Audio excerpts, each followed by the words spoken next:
Toumani Touré a été au Sénégal juste après le coup d'État perpétré par le capitaine Sanogo. Mais je crois bien que nous, Africains aujourd'hui, nous devons nous ressaisir. Il est vrai qu'il nous faut avoir des chambres africaines, tel cela a été le cas, pour pouvoir juger nos hommes d'État, et quel que soit par ailleurs le pays, et de pouvoir les juger en Afrique. Mais il est anormal que l'on ne voit que des visages de présidents, d'anciens présidents africains au niveau de la Cour pénale internationale. Parce que les Occidentaux, ils ne commettent pas d'exactions, de crimes de guerre, de crimes contre l'humanité sur certains terrains de conflit. Je crois bien que c'est un cri aujourd'hui qu'il faille justement donner à la jeunesse africaine et justement à la classe politique justement africaine, à la société civile africaine de se battre justement pour que nous ayons véritablement, que nous soyons dans les conditions de pouvoir juger qui de droit si cette personne effectivement a commis des fautes en la matière et de pouvoir les juger en Afrique par justement des juges africains avec justement tout ce qu'il y a comme africanité afin que l'on puisse se départir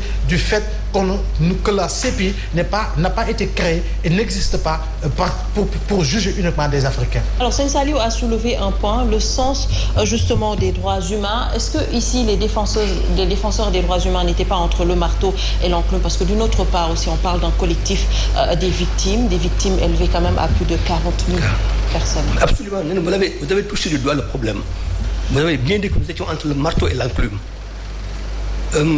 Pour le rappeler, nous, le principe c'était un principe de lutte contre l'impunité dans le monde. Quand on nous a appris, pour le rappeler, la CPI, ça n'a pas été créé seulement pour les Africains. Nous avons vu les Croates, les Serbes qui ont été arrêtés. Vous vous souvenez très bien. Le procès de Karadzic. Oui, effectivement.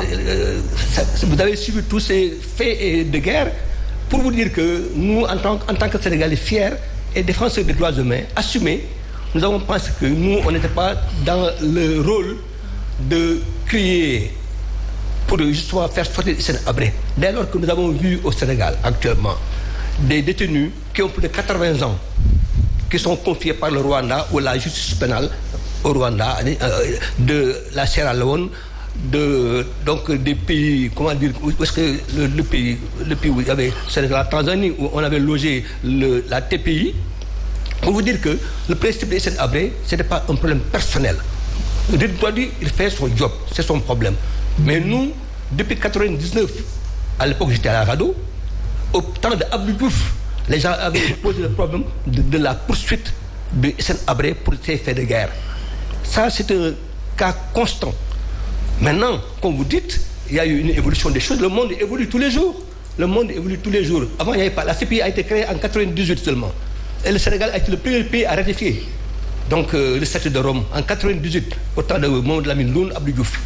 Pour dire que donc, le Sénégal était en avance sur le plan donc, de la justice, de la lutte contre l'impunité. J'insiste sur le mot, et c'est ça le principe des chambres africaines. Parce que c'est l'Union africaine finalement qui a demandé au Sénégal donc, de mettre en place cette chambre africaine extraordinaire avec des Africains derrière.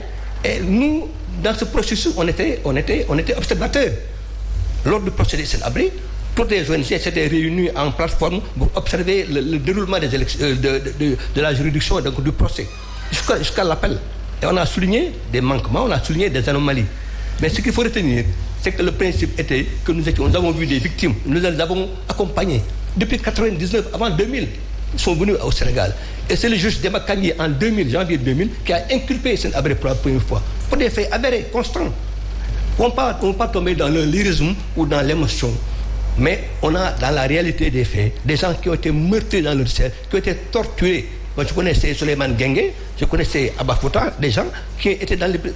Abdourahmane Gueye, un Sénégalais, Demba Gaye, qui est décédé dans les prisons, dans les champs d'islam. Des personnes que j'ai eu à rencontrer sous la direction de Mme Moudéna, qui était justement avocate de la partie civile.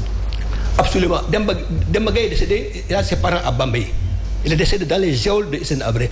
Abdourahmane Gueye, actuellement, il vit à Touba. Ce matin, j'ai lu au téléphone, c'est un ami. C'est mon frère Seigne Saliou Gueye, Abdourahmane Gueye, qui était un bijoutier, qui a été arrêté par Hissène Habré, torturé presque à mort. Et quand on l'a sorti grâce à Seigne Abdoulahad Mbacké et Abdou Diouf, on l'a traité en France pour ses traitements. Donc pour vous dire que Hissène Habré, ce n'est pas un saint. Même s'il a eu une partie positive avec son combat contre Kadhafi, la bande Aouzou, c'est des faits de guerre qu'il faut saluer. Mais en même temps, il est tombé dans les travers, comme ce qui s'est passé au Congo avec à l'époque le Congo, Centrafrique avec Bokassa qui ont tué des gens, il y a eu des gens avec Youssoupha Ndiaye. Donc pour dire que nous, on n'est pas là pour une personne donnée de façon subjective. On a eu des faits constants nénés qui ont fait que nous ne pouvions pas accepter que l'impunité perdure en Afrique. Il a beau être là, mais il est rattrapé par le temps et par l'histoire. Après, malheureusement, personne ne souhaite savoir. Mais ce qui est constant, c'est que les victimes, jusqu'à maintenant, n'ont pas été indemnisées. Justement, on va même en reparler. Mais par rapport aux droits de Hissène Habré, est-ce que ces droits ont été respectés? Mais je n'ai pas vu dans quel cas. Moi, je n'ai pas vu. Parce que nous, on a observé. Peut-être il y a eu des manquements comme le cas de Karim Wade, comme le cas de Khalifa Sall. Mais dans le procès, parce que le président, ce n'est pas un Sénégalais, le président de la Cour, c'est un Burkinabé, M. Kam. Après, il y a eu un Malien. Hein? Donc, pour vous dire que, moi, dans le processus, c'est vrai que si on est dans l'émotion, parce qu'on est des voisins, parce qu'on est des musulmans, on peut tomber dans les travers de l'émotion, de sentimentalisme.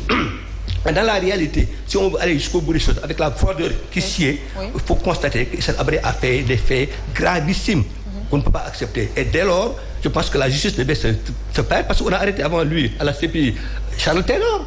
On a arrêté Jean-Pierre Bamba, qui étaient tous des gens qui étaient méchants au niveau des populations qu'on ne pouvait pas accepter, et ainsi de suite. Même du point de vue de l'âge, il faut rappeler le dossier du mariage de Pinochet. Oui, qui a été rattrapé et qui était super âgé et tout. Il fallait juste rappeler que Pinochet, d'ailleurs, c'est lui qui a déclenché Hissène Habré. Pinochet, parce qu'on l'a suivi, que Amnesty a dit comme tiens, il y a un Pinochet chez vous.